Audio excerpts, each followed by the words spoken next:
All right, so we talk so often here on Market Science about collaboration, with one company and another company, how they actually work together. But one thing that we actually haven't really touched upon too often here on this show in particular is, well, what goes on behind the scenes, Alan? This is something that, we never hear about because everybody's so busy, but, oh, well, they signed up with them, they're working together. But what about the technology just working with the marketers?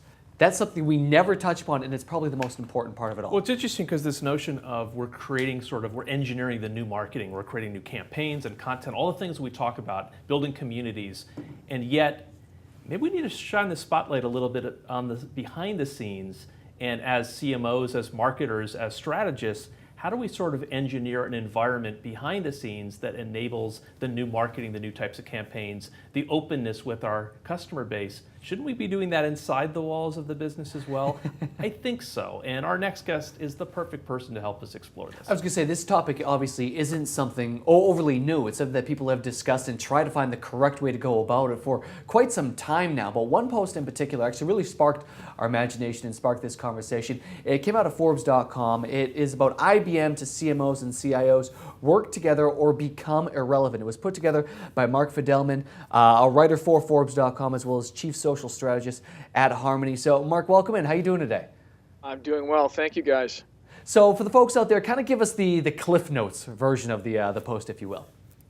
Well, it basically comes down to a couple things that are happening. As you know, the world is getting much more complex. It's unclear as to where it's all headed, but what we do know for sure, and this is kind of the punchline of the IBM study, is that CMOs and CIOs need to work closely together, because having them disconnected is going to prove a problem for organizations that want to adapt to this new market that we're seeing appear in or online. Hey, Mark, so glad you could join us. Listen, this is an old problem, right? This is, I started as an engineer and as a technologist and worked in corporate R&D and, evolved into a CMO role. But isn't this an old problem? Is this sort of an old problem with new tools?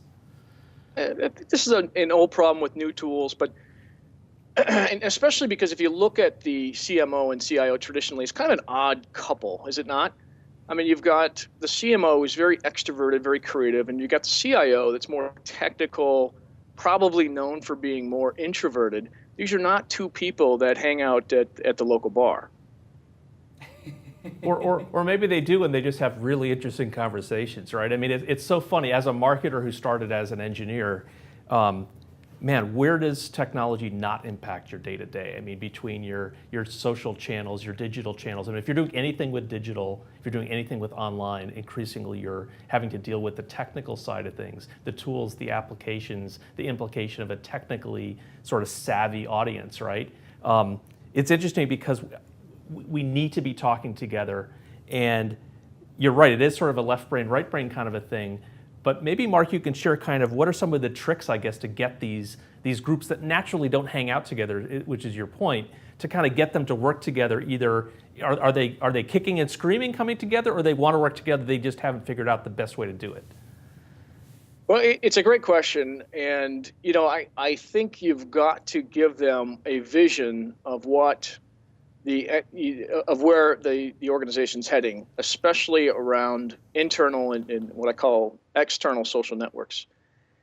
When I've been a CMO myself, and when I used to work with the CIO, there was always a lot of resistance from that CIO about the new technologies and new tools I wanted to introduce into the organization. Typically, the CIO wanted to lead those efforts and develop a plan for the overall organization, because he or she understood if introducing new tools or what introducing new tools would do to his current set of tools.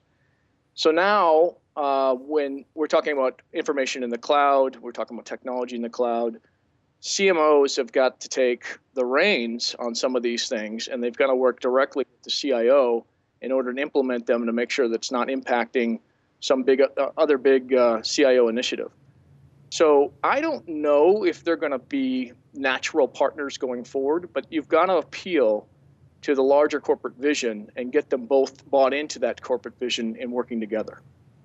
So we agree. I mean, vision, right, has got to be in place, and it's interesting if you look at the Gartner study that they did on social readiness. They looked at like 250 large companies that are sort of facing the challenge in general of how do we move an organization forward to get them less fearful of this change and embrace, the change that comes from social and mobile. And they said, number one, you have to demonstrate executive support, executive commitment. You have to lead by example. That's kind of an obvious one. But it's interesting that number two was defining a purpose that engages without threatening.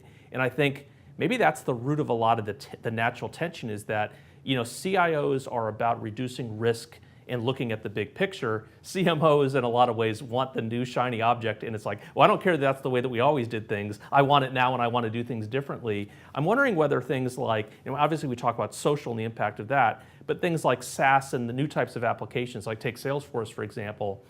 One of my theories is that as more applications are more self-service, they're more SaaS, that it sort of allows CMOs and other operational groups to kind of work around the IT organization because maybe they don't need the infrastructure. You don't need to set up some new servers to run these applications. You basically just sign up and you're off and running. You think that has something to do with it, then in a way it's one part working with and one part working around IT as a CMO? I do. I think that's a very good point. And employees that can't get the IT department to implement the tools they need to do their job successfully are doing just that, Alan. They're going out and they're buying these SaaS-based tools or cloud-based tools, and they're using them without IT even knowing in some cases. But I do think as we're moving forward, and a lot of these things will start to be integrated and connect, and it'll be important to support some of these external initiatives internally within the IT organization, I still think it's important that the CMO and CIO come together with a shared vision and start executing together hand in hand. Now, one of the things I think is interesting, when we talk, obviously, go back to the very beginning point of it all, when we said, well, they need to find that kind of common ground. One has to give a little, one has to take a little, and go back and forth. And it kind of, to me, kind of boils down to conversation, not necessarily just conversation, but the timely conversation around implementing all this. Kind of speak to that a little bit more. Okay, I'm sorry, could you repeat that? Yeah, absolutely. One of the things I find interesting with all of this is going back to the conversations that actually take place when they have to give a little, each side has to give, each side has to take a little. But the timeliness of these conversations is incredibly important. And I think that's one part that kind of falls by the wayside. Yeah, they might be talking, but it's not necessarily right when it needs to be happening at that point in time. Yeah, and again, I think that goes back to starting with a vision, building in some objectives, and then I think Alan talked about a roadmap. I think that's absolutely correct.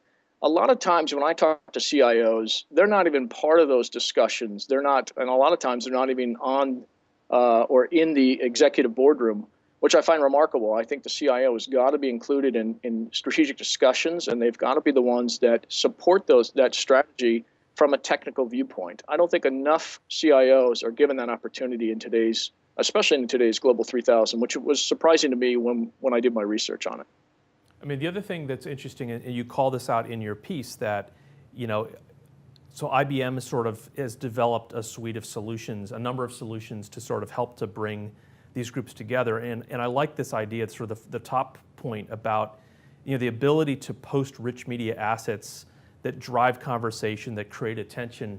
To me, I think there's something really profound about that perhaps the CMO, in fact, can be a partner of the CIO because the CEO, our role, right, is it's storytelling, it's creating, campaigns that drive conversations. And in a way, I think if you look at things like rich media, I'm just envisioning things that back to my R&D days that I wound up transitioning from technology into sales into marketing because I could tell the story that perhaps the other technologists weren't comfortable telling. But I could also take a very complex subject and I could turn it into a presentation or a demonstration or a video or something like that.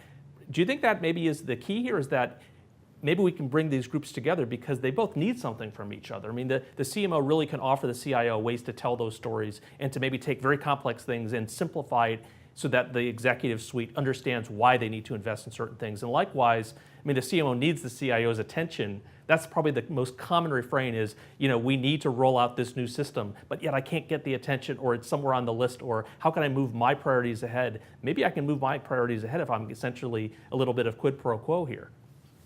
Yeah, no, I think that's a very good discussion to have between CMOs and CIOs.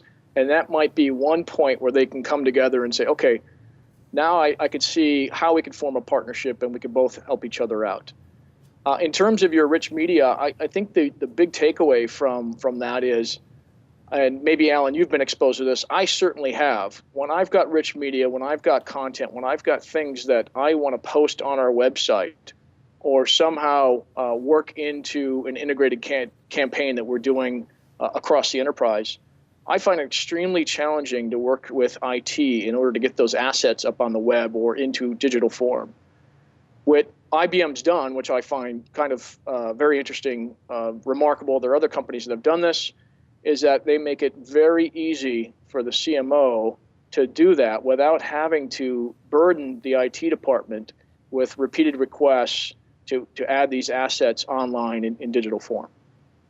I mean, maybe that falls into the category of almost a workaround, right? I mean, they're able to do this, and back to sort of the style of self-service. If I can create this and I can post this myself, I mean, look at YouTube and WordPress and all of these self-service tools, Google Analytics, that essentially people are using in their marketing role day to day, none of which require really any kind of IT support, except when you start to integrate. It's almost in a way as marketers, we've carved out our own set of tools that we can kind of do ourselves. And then when we need heavy lifting or we need things posted or we need things integrated, we need to call on the IT team.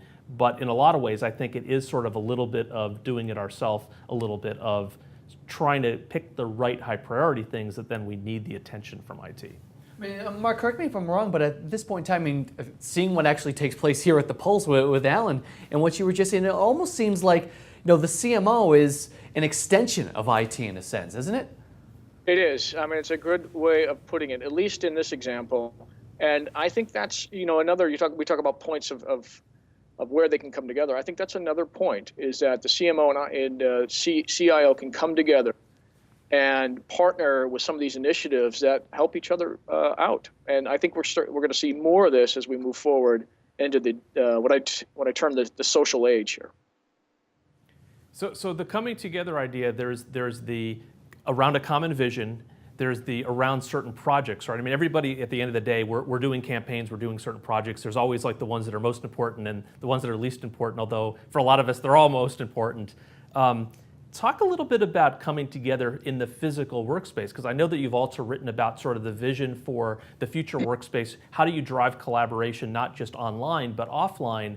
Isn't that part of the equation too? I mean, really providing ways that people can collaborate, not just sort of hypothetically, but physically collaborate, that maybe can break down some of these barriers as well.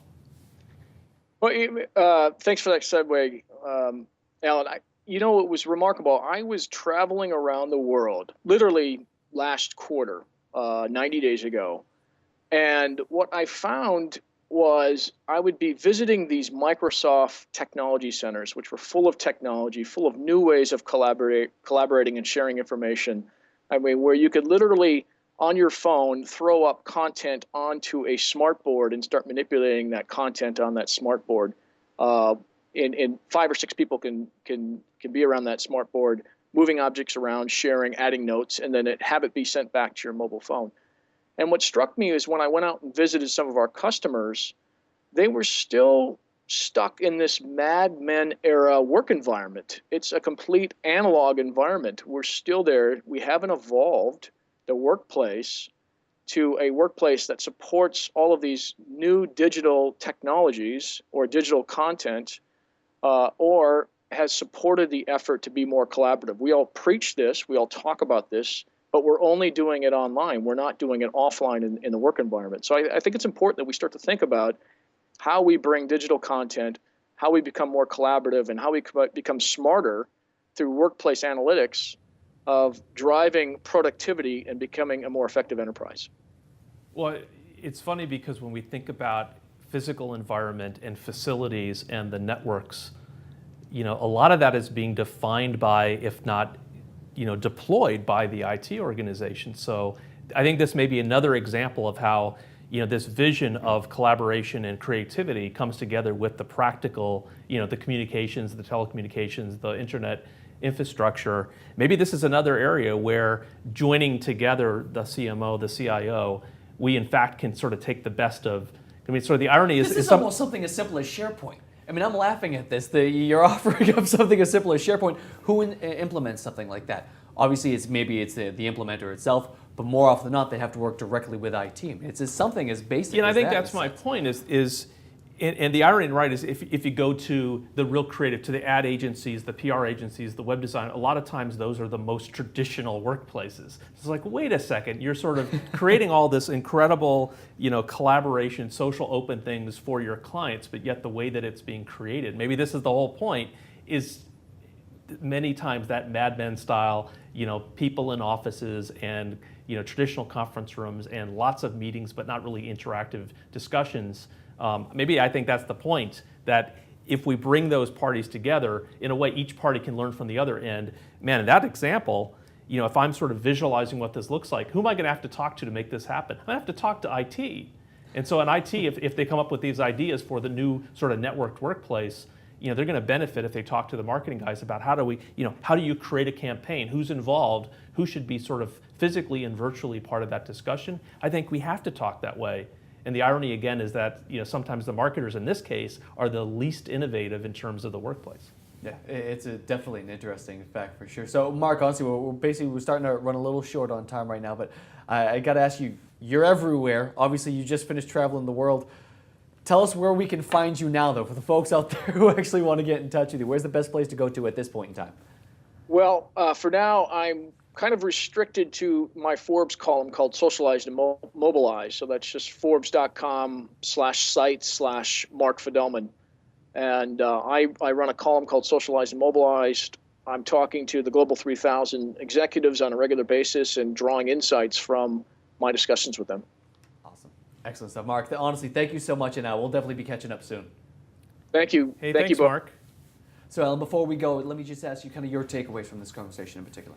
So I think two things. One is, we've been talking a lot about these parts. We've been talking about social and mobile and digital, and how do we use content to create community and use community to create commerce? I think we have to be thinking about that not just for external customers, but think about internally, how do we use content to create community? What do those internal communities look like? Mm-hmm. And then to Mark's point, how can we really foster and feed and enable those internal communities so that we can, it's still about commerce, right? Yep. Sell more stuff, learn more about our customers, but the phrase is sort of charity starts at home. In a way, we have to think about our own shop before we can really be credible about advising other clients and the marketplace about the same thing. Oh, exactly. Well, you think about it. Other people are going to look to you and see exactly what you've done and you've created if they're going to buy into your system or your infrastructure, really, right? Yeah, watch what I do, not what I say. Yeah. And I think that's, as consultants, as content creators, we're a lot more credible if we demonstrate internally how we're doing these things. Yeah, definitely. Love it. Excellent conversation for sure. So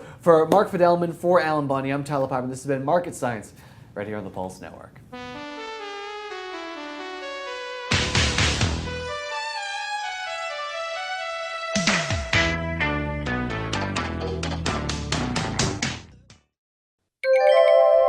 The Pulse Network. It's what's next now.